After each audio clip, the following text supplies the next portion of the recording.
Исәнмесез, каләмдәшләр. Бүген без яңа төр эпик жанрны, повесть жанрын өйрәнәчәкбез. Повесть жанры ул хикая белән роман арасындагы арадашчы жанр. Әлбәттә, ул иңелек шуны әйтергә кирәк, шәшмә жанр. Һәрхәлдә повестьның шигъри вариантлары да очрый бик кирәк кенә, ләкин ул шәшмә, эпик жанр.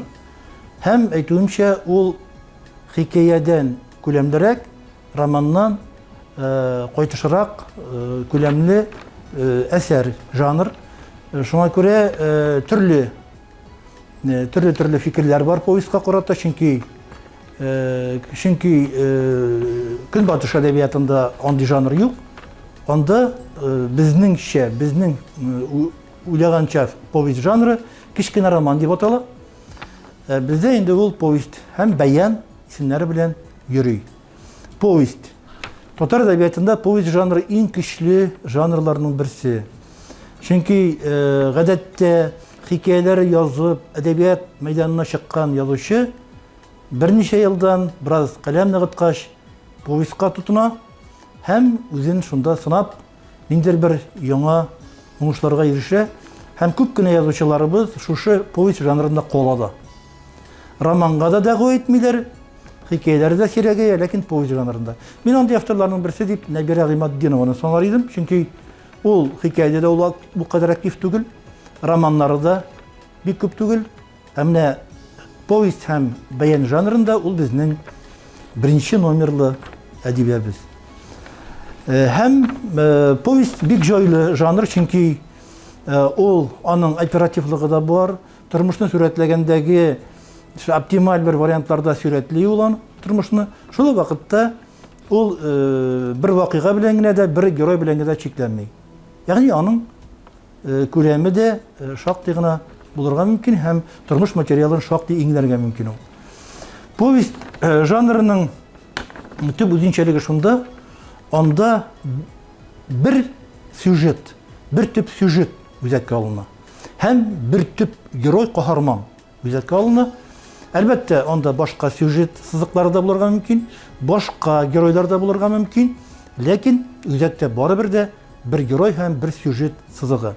Һәм тагын бер үзенчәлеге, повестьтагы сюжет барышы, үстерелеше, ул нигездә хронологик принциптан алып барыла.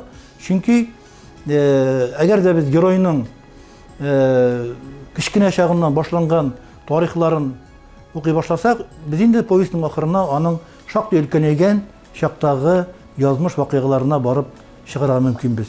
Ягъни кешенең биографик һәм хроник язмышы повестьның үзәгендә ята, нигездә. Менә повесть дигән мәгънә, аның исеме кая? Рус телендәге повесть сүзен алсак, анда весть ята, чөнки хәбәрләшү, хәбәр итү ята. Менә шуннан килеп карасак, повестьның нигезендә ниндидер бер тормыш материалын хәбәр итү, язмышны хәбәр итү, кешенең биографиясын хәбәр итү. Ягъни аның менә шушы хроник рәвештә барган тормыш материалын әдәбиятка чыгару, укучыга тәкъдим итү булып чыга. Шуңа күрә повестьның сюжеты да шактый тыныч бара һәм ниндидер бер әдәби бурылышларга, кискен бурылышларга бик кирип тормый. Кискен бурылыш ул хикәядә була, яки романның төп материалында шулай ук кискен бурылышлар була. Повестьтә нигездә тормыш материалы салмак кына, тормышчан гына дип әйтегәндә, агып укучының күңеленә кергә тиеш. Менә шушы үзенчәлекләре бар повестьның. Повесть материалы тагын шул ягы белән дә үзенчәлекле. Хикәядә әгәр без бик шундый җинак кына эшләнгән хикәя сюжетын күрсәк, повестьтә инде бу сюжетлар тирәсендә шактый гына чигенешләр булырга мөмкин. Мәсәлән, лирик чигенешләр повестьтә бик күп була.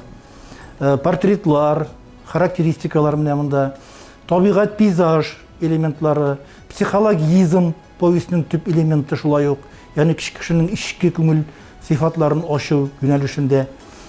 Шуңа күрә повестьтә шактый башка төрле инструментлар, әдәби материал, алымнар да килеп керә.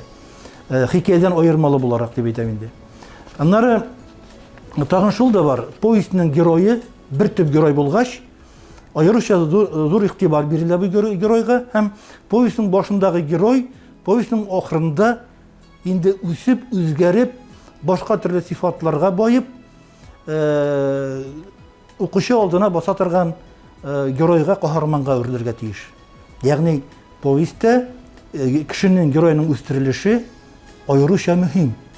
Ягъни нидер бер вакыйгалар тизмәсе барышында повестьның герое шактый камилләшеп, үзенең сифатларын баетып, үзенең кешелеклелеген шактый шарлап, улы бер шәхескә әверелергә тиеш. Киресенчә дә була, яки инде ниндер бер тискәре геройга, шулай ук шәхескә, яки бер сатирик, бер әдәми затка әверелергә дә мөмкин. Монда инде повестьның жанрына карап булачак, жанр формасына карап булачак. Ләкин герой үзгәрергә тиеш. Шушы төрле вакыйгалар, сюжетның барышында кулланылган вакыйгалар тизмәсендә бу таләп. Шуңа күрә повестька анализ биргәндә без игътибар итәбез. Герой никадәр үскәндер. Повестьның шактый җылы булуы, тормышчан булуы, кешелекле булуын әйтергә кирәк. Менә ул роман бит инде безнең киң дөнья, анда бөтен тарихи эпоха алына, тарихи чорлар, повестьтә ул бер үй кебек. Менә җылы үй кебек. Менә шушы бер кешенең язмышы бер үй образында берләшкән һәм чагылган. Роман инде шул өйдән чыгып китеп, урамда, тирәлектә үзенең язмышын тапкан геройлар анда романда. Повестьтә менә шушы үзенең җылы мөхитендә, үзенең җылы язмышында үсеш, үзгәреш кичергән каһарман кебегрәк кабул ителә. Әлбәттә, менә баян жанры турында, бәян. Бәян жанры әлбәттә чак кына үзенчәлеклерәк повестька караганда, ләкин мин аны повестьның бер формасы дип саныйм барыбер. Чөнки бәянне хәтта карыйлар хикәя белән повесть арасындагы жанр дип. Ләкин улай гына түгел, ул чын повесть, ләкин башка төрле үзенчәлекләрдә өстәлгән повесть. Мәсәлән, ул гадәттә була хыялый, ул хәтта була афористик, хәтта ул була метафизик, ниндидер бер башка заман куллан, магия бик көчле керә, мифология күп керә, шаукым, ырым-шырым да керергә мөмкин хәтта. Ул менә шушындый бәянга килеп керә серле детальләр, серле вакыйгалар. Һәм образлар да бик серле була. Шуңа күрә бәяндә гадәттә элегректән килгән инде татар әдәбиятында ул бар. Менә шушын бераз гына серлерәк әдәбият. Шушы бәян жанрына урнаша дип уйлыйм мин. Шуңа күрә качагында бөтенләй гади генә сюжетларга да бәян дип исем кушалар икән, минемчә бу дөрес түгел. Бәян жанры ул электән килүчән ниндидер бер гайре табигый, серле, шундый әдәби форманы үз иченә ала. Менә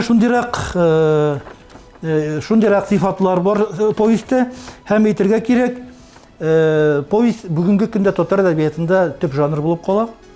Һәм минем үземнең дә яраткан жанрым ул. Менә мин әйткән бәян жанрында, формасында мин күп язам, һәм символлар белән итәм. Чөнки әйтүемчә, бәяндә ул серле символлар бик күп була, һәм татар әдәбиятын менә шушы образларга, сүрәтләргә, төрле поэтик элементларга баетучы жанр ул, бәян жанры. Һәм әйтүемчә, инде поэзия жанры да шулай. Чөнки повестьтә бик уңай эшләү.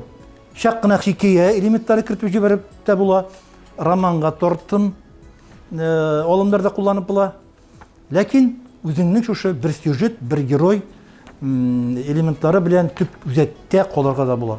Менә шуңа күрә повесть жанры бик кызык жанр, тиз укыла, бер тында укыла, күләме кичкенә, кичерәк романга караганда. Шуңа күрә рәхим итеп повестларны алып танышыгыз, укыгыз. Хөрмәтле дуслар, бүгенге дәресебез тәмам. Китаплар укыгыз, чөнки кем китапны укый, ул бер вакытта начар кеше була алмый.